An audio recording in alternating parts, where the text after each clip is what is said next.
Alfa e Ele é o Ômega. O pastor falou de ciclos, e é o Senhor quem está no ciclo. É o Senhor que começa, é o Senhor quem termina, é o Senhor que faz, e tudo é para a glória dEle. Amém? Louvado seja o nome do Senhor. Bom dia, igreja. Que a paz do Senhor Jesus Cristo seja com a sua vida, com a sua família, com a sua casa. Você que nos assiste, que o Senhor te abençoe. Nosso desejo e oração, que a presença do Senhor esteja com você, que te abençoe em nome de Jesus. Amém? Queridos, queria convidar a igreja, por gentileza, a abrir a palavra do Senhor na carta de Tiago, capítulo 1. Tiago, capítulo 1, nós vamos ler do verso 1 ao verso 4 e já informar a igreja que eu vou estar iniciando hoje uma exposição da carta de Tiago. Então, de acordo com a escala de pregação, eu vou estar sempre ministrando a sequência da carta de Tiago para que a gente possa compreender toda a carta, para que a gente possa aprender todos juntos com a carta de Tiago. Amém? Então, nós vamos ler o verso 1. Hoje à noite eu vou estar ministrando também a continuação dessa mensagem, que é do verso 5 ao verso 11. Quem puder, acompanhe. Quem puder, volte hoje à noite. Tenho certeza que Deus tem muito a nos abençoar. Eu gosto muito dessa carta porque Tiago, ele é um pastor. Tiago, ele é direto, ele é prático, ele não tem enrolação. Você vai ver que ele é bem incisivo naquilo que ele fala. E segundo os estudiosos, a carta de Tiago, ela é como se fosse o livro de Provérbios no Novo Testamento. Então eu tenho certeza que Deus tem grandes bênçãos para fazer em nossas vidas. Amém? Quem achou, diz amém. Diz assim, a partir do verso 1, a versão que estarei usando é NAA. Tiago, servo de Deus e do Senhor Jesus Cristo, as 12 tribos que se encontram na diáspora, saudações. Meus irmãos, tenham por motivo de grande alegria o fato de passarem por várias provações, sabendo que a provação da fé que vocês têm produz perseverança. Ora, a perseverança deve ter ação completa, para que vocês sejam perfeitos e íntegros, sem que nada lhes falte. Até aqui, vamos orar. Feche teus olhos. Querido Deus e Pai, nós te damos graça nessa manhã, porque é o Senhor quem cuida de tudo. Obrigado pela tua presença, obrigado, Senhor Deus, por esse culto maravilhoso, por essa oportunidade que o Senhor nos concede, de como igreja estarmos reunidos, congregados, exaltando o teu santo nome, Senhor Deus, reconhecendo que o Senhor é o Alfa, que o Senhor é o Ômega, que tu és o princípio, tu és o fim, e que em todas as coisas o Senhor tem a supremacia, Pai. Deus, nesse momento te peço, fala conosco, que teu Espírito Santo ilumine o nosso entendimento para que possamos sair daqui transformados em nome de Jesus. Amém. Pode se sentar, por gentileza. Esta carta, a carta de Tiago, ela foi escrita para sanar um problema crônico da igreja, que era falta de maturidade. A imaturidade espiritual, ela nos mantém presos em ciclos. Nós sofremos as mesmas derrotas porque não conseguimos aprender com as provações que o Senhor coloca em nossa vida. Quando uma pessoa ela sofre de imaturidade espiritual, é igual o povo de Israel, que fica dando voltinhas no deserto sem nunca conseguir adentrar na terra prometida e desfrutar da paz e da plenitude que o Senhor oferece a cada um de nós. A imaturidade espiritual, ela nos torna instável. Qualquer crítica nos abala, qualquer dificuldade nos paralisa.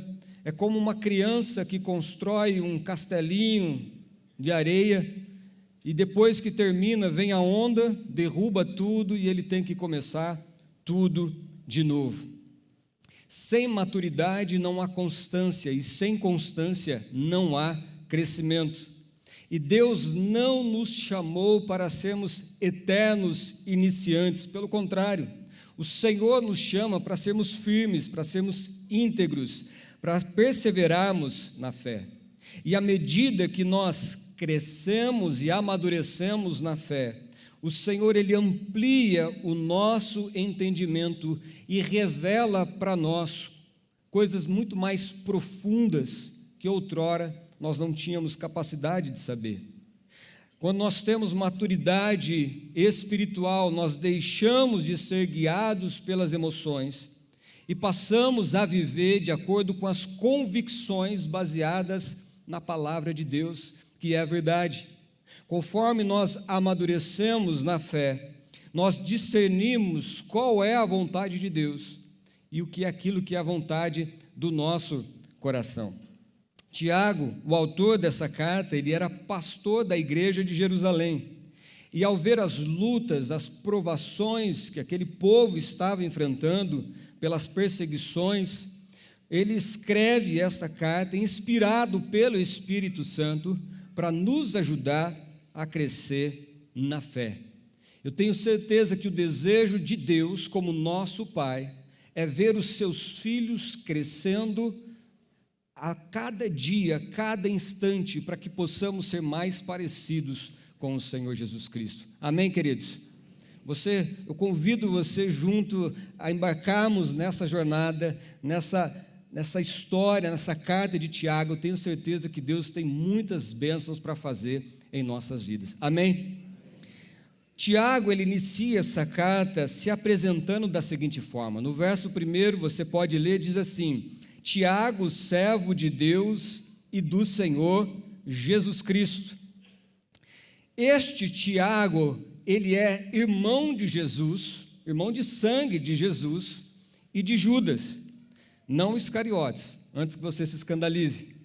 Tiago, tanto Tiago quanto Judas, aqui na Bíblia tem a carta de Judas, ambos são irmãos de Jesus, filhos de José e de Maria. Jesus, quando nasceu, Maria era virgem, mas depois disso, eles tiveram muitos filhos, conforme está registrado lá em Marcos, capítulo 6, versículo 3. E tanto Tiago como Judas, eles vieram a se converter apenas após a ressurreição do Senhor Jesus. Antes disso, eles eram dos familiares que rejeitaram Jesus, que se escandalizavam com Jesus. Mas após a ressurreição de Jesus, eles viram que, de fato, Jesus era o Messias, Jesus era o ungido de Deus, ele era o Salvador do mundo. E após a sua conversão, eles vieram a se tornarem líderes. Mas algo interessante que a gente vê, tanto em Tiago quanto Judas, é que eles sabiam diferenciar muito bem de quem eles eram e de quem é Jesus Cristo. Em nenhum momento dessa carta de Tiago, nem na carta de Judas, você vai ver eles se apresentando como: olha, eu sou o irmão de Jesus Cristo, eu sou isso, eu sou aquilo. Pelo contrário, eles se apresentam como servos de Jesus. Amém? E aqui, queridos, a gente já vê a respeito da maturidade. A maturidade, ela é reconhecida, uma das características da maturidade é quando uma pessoa, ela tem o coração de servo. Porque note, os irmãos de sangue de Jesus se tornaram líderes, se tornaram autoridades dentro da igreja, mas eles mesmos se apresentavam como simples servos. Eu compartilhei com as mulheres nessa segunda-feira que quanto mais cheio do Espírito Santo uma pessoa é, mais humilde ela se torna. E nós vemos exatamente isso em Tiago. Alguém que, além de ser irmão de Jesus Cristo, ele era o principal líder da igreja em Jerusalém. E Paulo, ele reconhece lá em Gálatas, capítulo 2, versículo 9, que Tiago é um dos pilares da igreja. Quando ele vai citar 3 nomes como pilares da igreja: Tiago, Pedro e João. E por incrível que pareça, quem vem primeiro, quem ele é citado primeiro, é Tiago.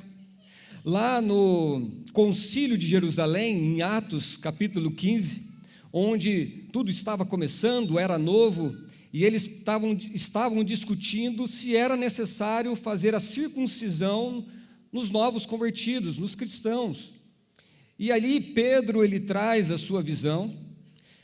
Paulo, ele compartilha das experiências que ele estava tendo no meio dos gentios, e quem traz a palavra final naquele concílio é exatamente Tiago, irmão de João, irmão de Jesus.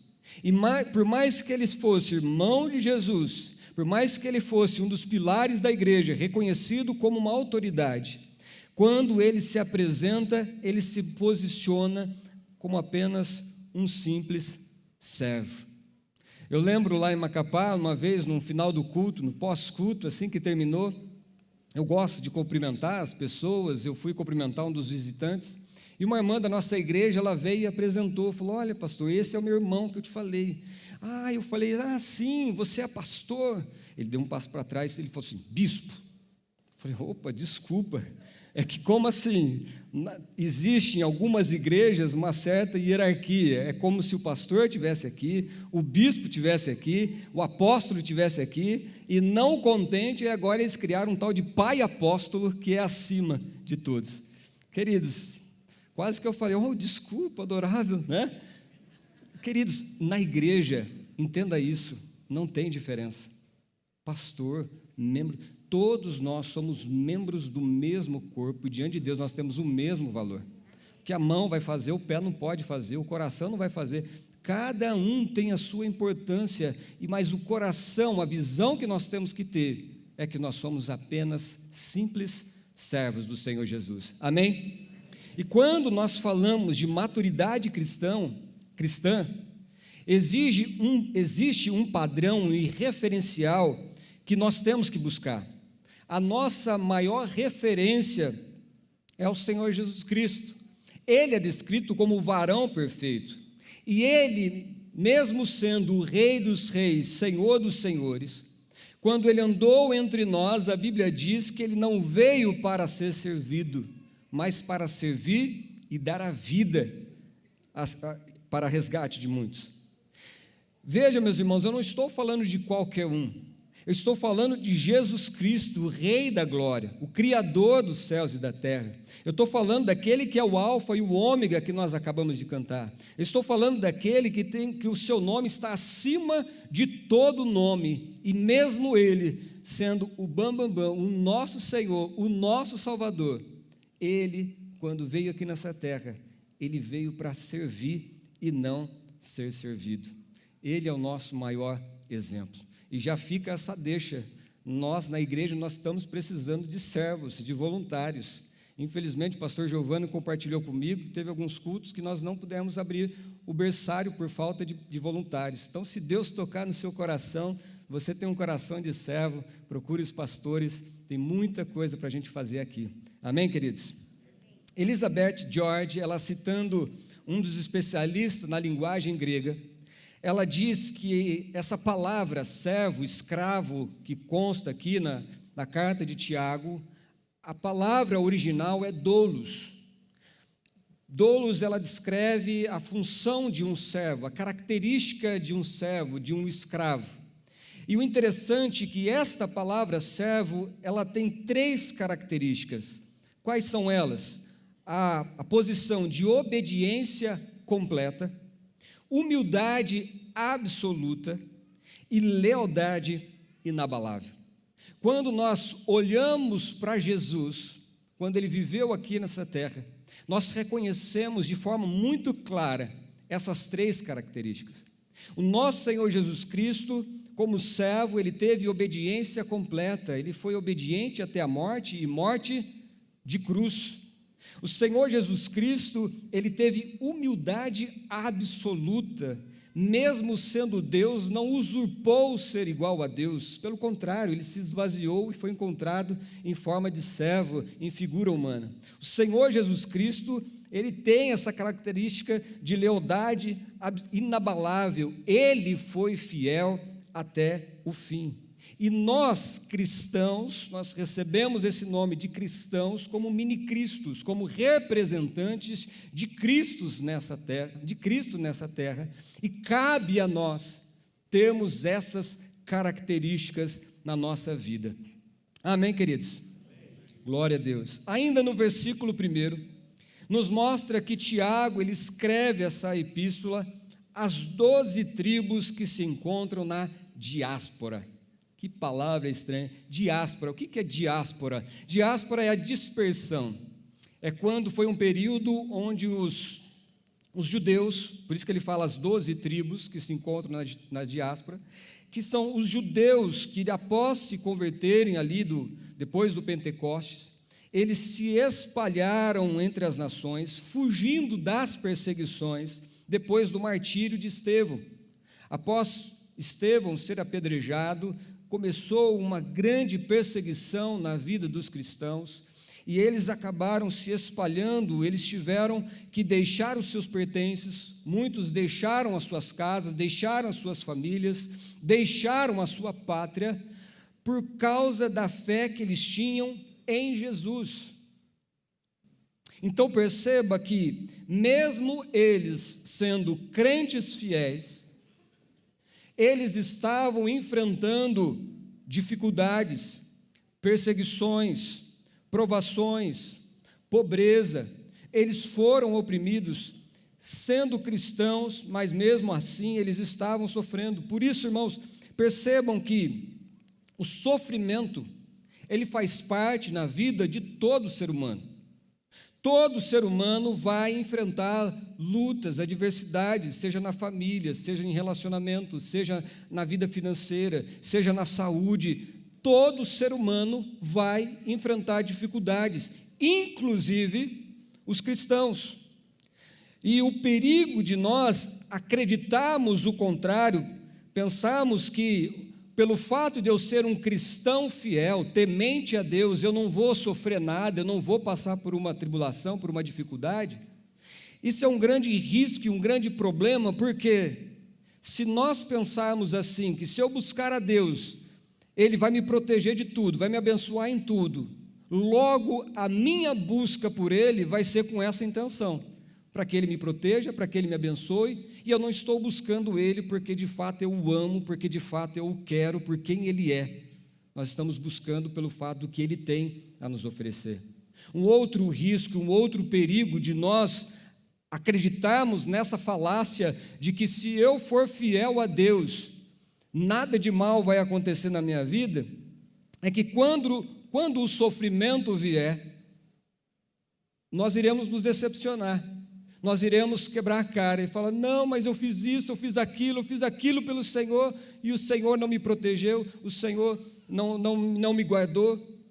Algumas semanas atrás, eu visitei um irmão muito querido da nossa igreja, na qual foi diagnosticado com uma doença rara e muito grave, e eu perguntei para ele como que está a sua fé em relação a isso, porque é um irmão fiel de longas datas. E ele falou assim, não, pastor, Deus não tem nada a ver com isso.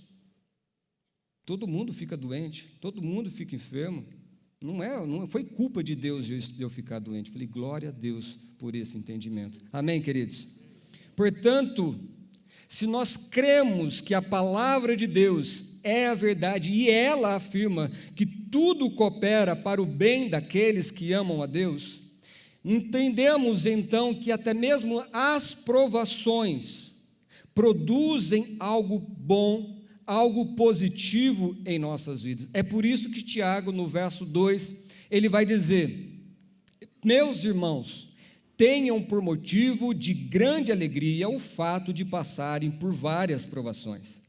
Tiago, ele faz algumas revelações importantes aqui, que eu peço a sua atenção, que em primeiro lugar, quando ele fala o seguinte, tenha por motivo de grande alegria, esse tende por motivo, em outras palavras, ele está pedindo para a gente considerar, ou seja, isso indica um ato consciente da mente, não um sentimento automático de que eu vou sentir alegria nas provações. Não tem lógica nisso, ninguém vai se alegrar diante do sofrimento. Ai, que bom, estou sofrendo. Claro que não, isso é contraditório, isso não tem nexo.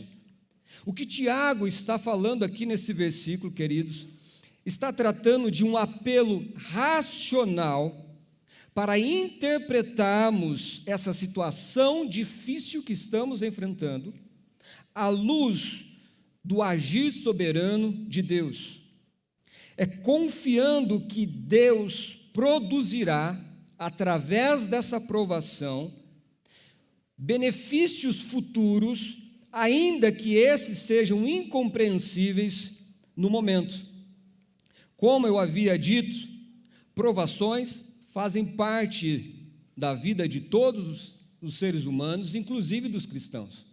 Às vezes a gente usa outras palavras para descrever provações. Pastor, estou passando por lutas, por dificuldades, estou passando por tribulação. E o próprio Senhor Jesus Cristo diz, em João 16:33, que no mundo tereis aflição. No mundo nós teremos aflições. Paulo, ele vai dizer em Atos, capítulo 14, verso de 22, ele diz: por muitas tribulações nos é necessário entrar no reino de Deus. E aqui, quando ele diz, tem por motivo de grande alegria, o fato de passarem por várias provações. Passar significa passageiro. Pode ser algo rápido, pode ser algo que dure muitos anos, mas significa que não vai ser eterno. Queridos, vocês que já está aqui um tempo me ouvindo algumas das minhas pregações, você já notou que eu não sou um pastor triunfalista. Não gosto de mensagens de paz, prosperidade, que você vai ser abençoado em qualquer custo. Não, existem condições na palavra de Deus. Não sou daqueles que ficam prometendo paz se a palavra não prometeu. Mas uma coisa eu falo com toda certeza, e se possível fosse olhando no olho de cada um que está aqui: se você é filho de Deus, a sua aprovação tem prazo de validade. O seu sofrimento tem prazo de validade. Perceba na condição, se você é filho de Deus. Se você reconhece que Jesus Cristo é o Senhor da sua vida, se você entregou e vive de maneira condizente com as Escrituras, saiba de uma coisa: o seu sofrimento, ele tem um fim. Um dia, ele vai enxugar as lágrimas dos seus olhos. Um dia não haverá mais choro, não haverá mais dor, não haverá mais sofrimento, não haverá mais morte, e nós desfrutaremos da paz para todos sempre. Amém, queridos? Glória a Deus, nosso Deus é bom.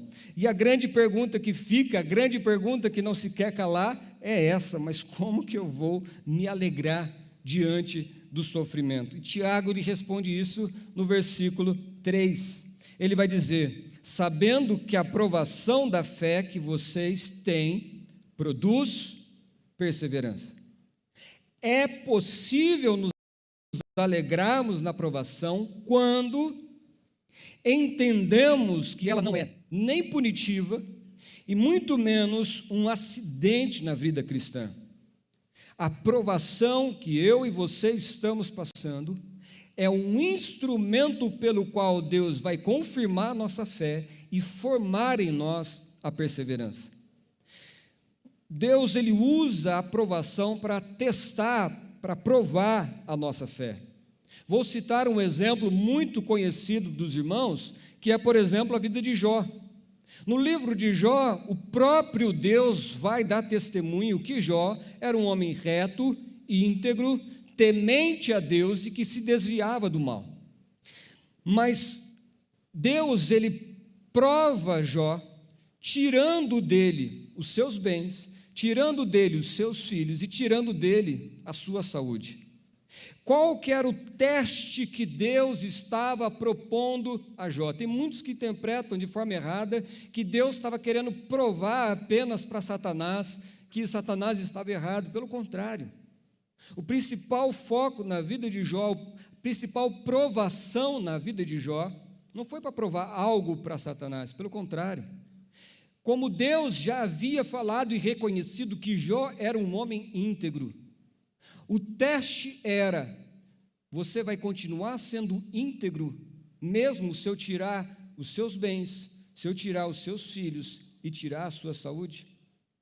No capítulo 2, versículo 9 de Jó, a Bíblia relata que Jó estava ali, não tinha mais nada, ele só estava se coçando com um caco de telha, e a esposa de Jó olha para ele com desprezo e pergunta para ele: você vai continuar na sua integridade? Amaldiçoa o seu Deus e morre. Este era o teste que Deus estava propondo para Jó. Você vai continuar íntegro. E nós sabemos, por conhecermos o livro, que Jó, mesmo sem entender o motivo, ele permanece confiando em Deus. Ou seja, a fé verdadeira, ela confia mesmo diante das perdas e mesmo diante de uma vida de problemas que não têm respostas. Eu poderia citar inúmeros exemplos, verdadeiros cases de sucesso que nós temos na Bíblia, de homens e mulheres que viveram, que foram provados por Deus e tiraram nota 10. Eu poderia citar Abraão, que quando Deus falou para sacrificar o seu único filho, mesmo assim ele foi lá e obedeceu a Deus. A gente poderia citar o exemplo de José, de Davi, de Paulo, mas talvez você está aqui e se vê muito longe dessa realidade.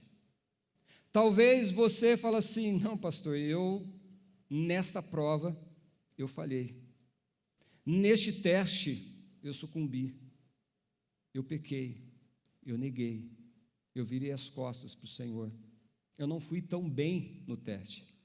Mas uma coisa eu quero dizer para você, entenda: Deus continua te amando, e mesmo assim Ele vai continuar provando a sua fé, porque o fato de você ter falhado ou ter pecado não significa que você deixou de ter fé em Deus. E a gente pode ver isso no exemplo de Pedro. Pedro, ele errou e errou feio. Pedro negou Jesus publicamente 3 vezes. E nós vemos que Jesus, quando olhou para Pedro, pelo fato de Pedro ter negado, Jesus não deu de ombro, Jesus não virou as costas para Pedro, Jesus não ignorou ou desistiu de Pedro, pelo contrário. Mesmo assim, Jesus ele foi atrás de Pedro. Jesus restaurou a fé de Pedro, perguntando para ele 3 vezes: Pedro, tu me amas? Ou seja, Pedro havia pecado, mas Pedro não tinha perdido a fé em Jesus. O teste que Jesus põe para Pedro agora é outro. O teste que Jesus põe é: você vai ficar prostrado ou vai se levantar? Você vai ficar alimentando o peso da culpa ou vai abraçar a minha graça? Você vai ser um pescador de peixes, vai voltar a pescar peixes, ou vai ser um pescador de homens, como eu te convidei? Em outras palavras, a provação de Pedro consistia em como você vai encarar o seu próprio fracasso. Como que você vai lidar com a sua vergonha, com o arrependimento e com a restauração? Nós sabemos qual foi a resposta. Pedro se arrependeu, Pedro foi restaurado, Pedro voltou a servir o Senhor Jesus Cristo. E o que essa provação gerou na vida de Pedro? Ele se tornou alguém muito mais humilde, muito mais dependente em Deus e muito mais perseverante. A provação, queridos, ela produz em nós perseverança. Perseverança é a qualidade de quem não desiste, é a constância nas ações, é permanecer fiel mesmo diante das dificuldades. A bonança, ela pode gerar em nós gratidão, mas a bonança não vai gerar em nós perseverança. É a pressão que nos fortalece. É igual, queridos, quando nós queremos que os nossos músculos cresçam. Nós temos que ir ali, diante da resistência, forçar os nossos músculos. É a mesma coisa como o ouro. O ouro não é purificado se você ficar só alisando ele, ele tem que ser provado pelo fogo. É a provação que desenvolve essa qualidade em nós. Está fazendo sentido para vocês, irmãos? E anote isso em nome de Jesus. A perseverança é uma das mais belas provas de amor e fidelidade. Palavras de elogio e declarações no Instagram, isso é fácil, qualquer um pode fazer. Comprar presentes seja ele um simples ou caro, qualquer um pode comprar. Dizer eu te amo quando está tudo bem, isso também é fácil. Mas quando vem a dificuldade financeira, quando vem os problemas na saúde, quando vem os problemas na família, nas adversidades, e mesmo assim a pessoa continua do seu lado, te apoiando, te dando forças, enfrentando as adversidades, essa é, sem dúvida, uma das mais belas provas de amor. Eu estarei do seu lado, mesmo diante da dor, da doença, da dificuldade. Ficar ao lado de Deus quando tudo está bem, quando tudo está favorável, isso é fácil. Mas quando tudo vai mal, e nós sabemos que Deus ele pode mudar aquilo, mas Deus ele não muda, e mesmo assim a gente permanece firme em Deus, você está demonstrando para Deus que você ama mais Ele do que as circunstâncias ao redor. Amém, queridos? Isso é perseverança, isso é maturidade. E note que a perseverança não é apenas aquilo que você faz para Deus, como eu acabei de demonstrar aqui, é sobretudo o que Deus está formando em nós, enquanto nós somos provados. Leia comigo o versículo 4 que diz: ora, a perseverança deve ter ação completa, para que vocês sejam perfeitos e íntegros, sem que nada lhes falte. A perseverança deve ter ação completa. Quando alguém faz um bolo, por exemplo, ela pega alguns ingredientes, mistura bem esses ingredientes e coloca para assar numa temperatura ideal. E acabou aí, está tudo pronto o bolo? Não. Existe um último fator que é determinante para que seu bolo fique bom. Você coloca para assar e quando ele está assando, ele está tendo um efeito químico para que aquele bolo cresça, para que aquele bolo ele fique macio, para que aquele bolo fique firme. A minha mãe me ensinou que quando o bolo, depois que você deixa o tempo médio que você sabe que ele leva para assar, para você saber se ele está bom, se já está no tempo certo, a gente faz um teste. Qual que é? A gente pega um palitinho, não é um palito de dente, coloca no meio do bolo, se ele sair limpinho, é porque já está bom, que você pode tirar ele. Gente, para mais dicas, me siga no canal, no Instagram, tá bom? Essa semana, sexta-feira, eu fiz um bolo de coco, aquele toalha felpuda, delícia, eu gosto de... Eu estou fazendo por livre e incentiva pressão da minha esposa, pode ter certeza disso. Mas, queridos, o que eu quero dizer com isso? Se você tira o bolo antes do tempo, o que ele fica? Ele fica cru. Ou seja, o processo não teve uma ação completa. Toda vez que a provação, que você é aprovado e você não persevera, mas rompe o processo, é como um bolo que foi tirado antes do tempo. Você pensa que está bom, você espera esfriar, você corta um pedaço, mas quando vai comer você vê que ele está cru. E aí eu pergunto, depois que você tirou ele do forno, cortou um pedaço, viu que está cru, dá para você pegar aquele bolo e colocar no forno novamente, deixar mais 10 minutos? Sim ou não? Não. Por quê? Porque você irrompeu aquele processo.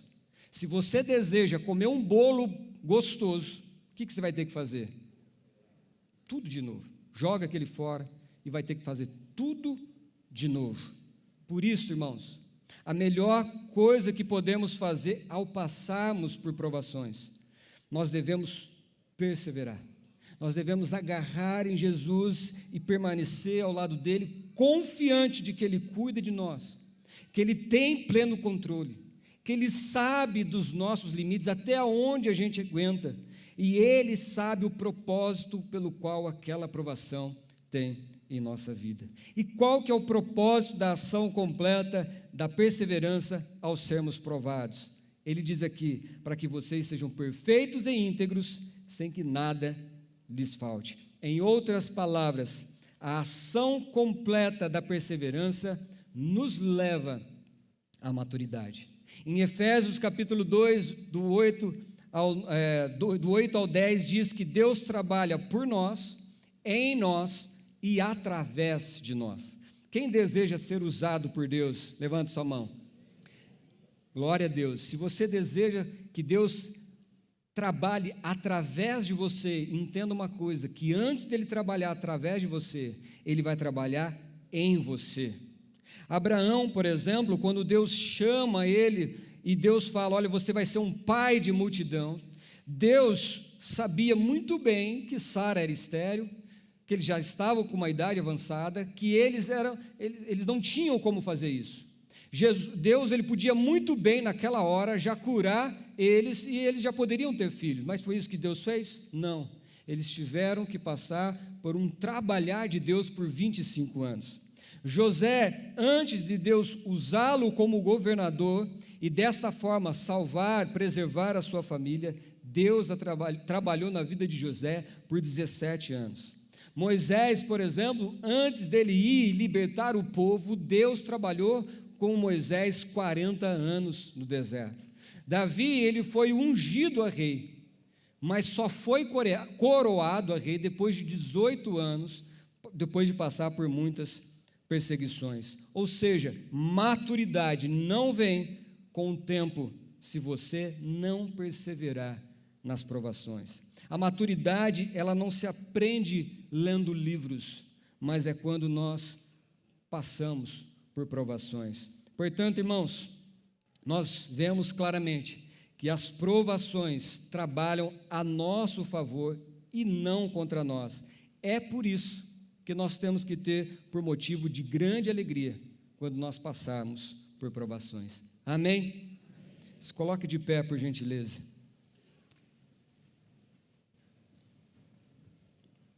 Quando nós olhamos para Tiago, capítulo 1, do 1 ao 4, nós entendemos que provação não é um acidente. Entenda isso, preste atenção aqui, não se disperse em nome de Jesus. Provação não é um acidente. Aquilo que você está passando não é uma punição de Deus na sua vida. Provação é um instrumento de Deus. Se você está sendo provado, creia nisso, é a palavra de Deus que diz isso. É Deus que está trabalhando através dessa provação para gerar crescimento, para gerar perseverança, para que você alcance cada vez mais a maturidade cristã. Mas eu citei vários exemplos aqui, mas existe um exemplo maior do que Abraão, maior do que Jó, maior do que Pedro ou Paulo. Nós vemos o exemplo de Jesus. Jesus também foi provado, não porque tivesse pecado, mas porque essa era a vontade do Pai. Jesus, ele foi tentado no deserto, ele foi rejeitado pelos seus, ele foi traído pelos seus amigos, ele foi abandonado pelos seus discípulos. Jesus, ele foi injustiçado, foi humilhado, foi açoitado pelas coisas que ele sofreu. Hebreus diz assim, que Jesus aprendeu a obediência pelas coisas que ele sofreu. No Getsêmani, Jesus, ao passar por a maior provação, ele ora ao Pai dizendo, se possível, passa de mim esse cálice, se possível, passa de mim essa provação, contudo, não seja feita a minha vontade, mas a tua. Isso é perseverança. Perseverança não é ausência de dor. É permanecer obediência mesmo quando está doendo. Jesus, ele não rompeu o processo. Jesus, ele não saiu daquela cruz. Ele não desistiu no meio do caminho. Se eu e você estamos aqui nessa manhã, reunidos como igreja, na presença de Deus, na certeza de que somos filhos de Deus, que daqui a pouco nós iremos assentar na mesa de comunhão com Deus, isso só é possível porque Jesus, ele não desistiu da sua provação, ele perseverou até o fim. E se o nosso Senhor foi aperfeiçoado no sofrimento, quem somos nós para querer ter maturidade sem passar por provação. Feche teus olhos, em nome de Jesus. Hoje talvez você esteja passando por alguma provação. Talvez você esteja enfrentando lutas, se encontre cansado, frustrado, pensando em desistir, talvez questionando a Deus. Eu quero te dizer algo, em nome de Jesus. Não rompa esse processo. Não saia do forno antes do tempo. Não abandone a sua fé. Não troque a maturidade por um alívio imediato. Deus está trabalhando em você. Ele está trabalhando na sua vida. Talvez você tenha falhado como Pedro. Talvez você tenha caído. Talvez você tenha carregado esse peso de culpa. Mas Deus, o Senhor Jesus Cristo, Ele não desistiu de Pedro. E o Senhor Jesus também, Ele não desiste de você. Querido Deus e Pai Todo-Poderoso, eu oro por esse meu irmão e por essa minha irmã, que só o Senhor sabe o que ele ou ela está enfrentando. Só o Senhor sabe das lutas, das dificuldades, das dores. Só o Senhor sabe dos medos que tem enfrentado, das noites mal dormidas, da insegurança a respeito do futuro. O Senhor sabe de cada lágrima que foi derrubada. E só o Senhor consegue, ó Deus, trazer consolo, força nesse momento. Ajuda, Senhor Deus, a cada um de nós a perseverarmos até o fim. Ajuda-nos, ó Deus, a sermos amadurecidos e sermos mais parecidos com o Senhor Jesus Cristo. Que o Senhor abençoe com graça, com força, com favor e nos renove para a glória do Teu santo nome. Assim nós oramos com ações de graça, em nome de Jesus. Amém. Aplauda, Senhor, querido.